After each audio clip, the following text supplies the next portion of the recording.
आज इस व्लॉगिंग को स्टार्ट करने से पहले मैं आपको बता दूं कि इस व्लॉग में कुछ ऐसा होता है कि मैं खुद घर के अंदर आकर डर जाती हूँ। रात का समय है, बहुत ही ज़्यादा अंधेरा है, आपको कुछ भी दिखने वाला नहीं है। हम चौक में सो रहे थे क्योंकि लाइट वगैरह है नहीं, बाहर भी सो नहीं सकते, बारिश चालू थी। आंधी के साथ साथ बहुत ही ज़्यादा भारी बरसात भी हुई थी, शायद गड़े भी पड़े थे और बहुत ही चमकदार बिजलियाँ भी चमक रही थी। ये जो मैं आपके साथ में मौसम का वीडियो शेयर कर रही हूँ, ये कल रात का है और आज मॉर्निंग का वीडियो यहाँ से स्टार्ट होता है जहाँ पर मैंने खाना वाना बना लिया है। और उस तरफ जो आप देख रहे हैं, चूल्हे में से थोड़ा सा अंगारा निकल कर वहाँ उछल गया होगा शायद हवा की वजह से, जिससे कि जो सारा बलीता था, छाना था, वो सब कुछ जलकर खाक हो गए थे। तो बन्ना अपने काम के लिए अपनी रानी के साथ रानी की तरफ जाते दिख रहे हैं, क्योंकि इस दुनिया में इनकी फेवरेट चीज़ सबसे पहले इनकी गाड़ी है। तो कल ये हादसा होने के बाद मैं अगली सुबह, मतलब कि आज, मैं ये खीरे और मतलब कि खीरे को, इन सभी को पानी के मदद से पूर दूंगी, बंद कर दूंगी, ताकि कोई भी खीरा उछलकर वापस उस तरफ ना जाए और ये हादसा वापस ना हो। आपके साथ मैं वीडियो इसलिए शेयर कर रही हूँ क्योंकि कई महिलाएं, कई पुरुष हैं जो राजस्थान से मेरे वीडियो देखते हैं, जिनको डेली ऐसे रूटीन मतलब कि काम करना पड़ता है और कभी कभी ऐसा हादसा हो जाता है। तो ये सब देखकर आपको भी थोड़ा बहुत ऐसे समझ में आए और आप भी अगली बार ध्यान रखें। तो ये सब कुछ होने के बाद में अभी पोछा फेरना बाकी है। इस कमरे की हालत भी बहुत ही ज़्यादा ख़राब हो रही है और इतने सारे कपड़े हैं बन्ना की गाड़ी की, ये जो तौलिए हैं, इनको धोना बहुत ही ज़्यादा मुश्किल है, पर क्या करें, धोना तो पड़ेगा ही। और जो फर्नीचर होता है वो बारिश के बाद में तो बहुत ही ज़्यादा ख़राब होने लगते हैं।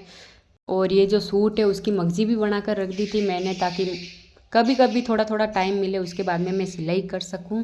और अभी तो मौसम ठीक है, इसलिए ये गिद्दे भी बाहर रख दिए हैं धूप में, क्योंकि बारिश आने के बाद में फर्नीचर में से जो बदबू आती है वो गिद्दे में भी आती है। और हम चौक में सोए थे, थोड़े बहुत बारिश के वजह से भीग भी गए थे। और इतने सारे ये जो कपड़े आप देख रहे हो ना, वो 3-4 दिन के कपड़े हैं मेरे और बन्ना के और दृष्टि। कुल मिला के ये कितने जोड़ी कपड़े हो सकते हैं।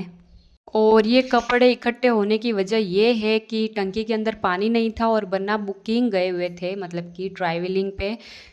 और टंकी में पानी ना होने की वजह से मैं हमेशा इनको इकट्ठे करती रही, क्योंकि मुझे पता है बन्ना को मोटर सही करवानी पड़ेगी या फिर कोई ना कोई तरीके से वो टंकी भर ही देंगे। और इतने सारे कपड़े देखने के बाद में मैं आपको ये बता दूं कि ये जो तणी है ना, वो भी टूट कर गिर गई है। पता नहीं इसको भी क्या जोर आया है। अब जितना समय कपड़े धोने में नहीं लगेगा, उतना समय इसे बांधने में लगेगा। और ये जो बर्तन है, सभी को लगता है कि छोटा परिवार है, बर्तन कम होते होंगे। नहीं, बर्तन उतने के उतने ही होते हैं। और अभी बहुत ही ज़्यादा फुल हवाएं चल रही है। उसके बाद में मैंने सोचा कि बंधने वाली नहीं है, किसी को बुलाऊंगी, बंधवाऊंगी। और हर कोने में से कपड़े निकलते ही जा रहे हैं, निकलते ही जा रहे हैं। तो पूरे घर में से कपड़े छान बीन कर धोने वाली हूँ आज मैं। तो आखिरकार बर्तन धुलने का काम फिनिश हो चुका है और बारी है पोछा लगाने की। और ये सारा काम मतलब कि ख़त्म हो जाता है, उसके बाद में इतना सुकून मिलता है कि मैं बता नहीं सकती। मौसम तो अभी भी वैसा ही है, ऐसा लग रहा है कि कपड़े सूखना भी बहुत ही ज़्यादा मुश्किल है। तो आखिरकार बन्ना ने ट्यूबवेल चालू कर कर टंकी भर ही दी, क्योंकि उनको पता है कि 3 से 4 दिनों के कपड़े अब कब धुलेंगे। तो अब आप सोच रहे हैं कि ये बेसन जैसा सीमेंट का घोल किस लिए। और ये मकान का काम अभी करवाया था और ये चीड़ मतलब कि जो तेड़े आती है वो आने लग गई थी। उसके बाद में सीमेंट का घोल बनाकर ये काम भी मैंने ही किया।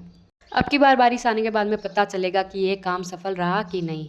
आखिर दोपहर के 1 बजे मैं दृष्टि के लिए मैगी बना रही हूँ। दृष्टि का तो सिर्फ बहाना है, मेरे लिए भी, पर उसे मतलब कि दृष्टि को मैगी इतनी ज़्यादा पसंद है कि वो बनते हुए देखती है तो भी उसे मतलब कि सहन शक्ति नहीं है। वो देखो कैसे जिद कर रही है इस मैगी के लिए। और तो इसे मतलब कि रोटी खिलाना भी बहुत ही ज़्यादा मुश्किल है, पर मैगी के लिए इसे बोलना नहीं पड़ता। तो फिर अभी शाम के 4 बज रहे हैं और मुझे बहुत ही ज़्यादा रेस्ट फील हो रहा है, क्योंकि इतने सारे कपड़ों का जो भार था वो उतर गया। बस अभी दिया अगरबत्ती की है।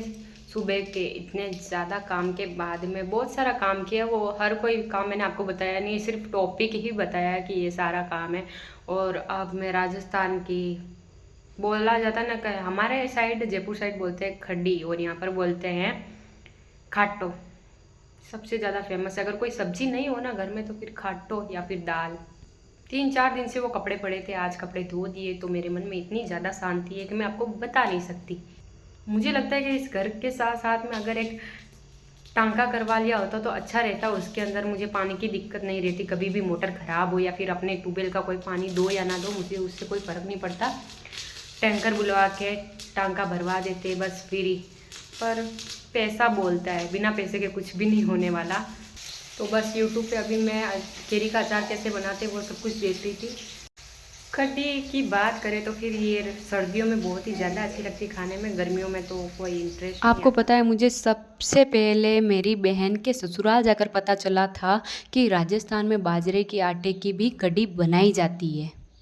वरना मैं तो इसी सोच में थी कि कढ़ी सिर्फ बेसन से बनती है। और ये जो रात आप देख रहे हो वो देखने के लिए सुंदर है, पर जब आप बाहर सोते हो तब आपको कभी मच्छर परेशान करते हैं तो 12-1 बजे के बाद में इतनी ज़्यादा ठंडी लगती है कि मन ही नहीं करता बाहर सोने का। ऐसा लगता है कि घर में ही सोए होते तो अच्छा रहता। अभी मौसम ही कुछ ऐसा चल रहा है कि पता नहीं चल रहा सर्दी है या गर्मी।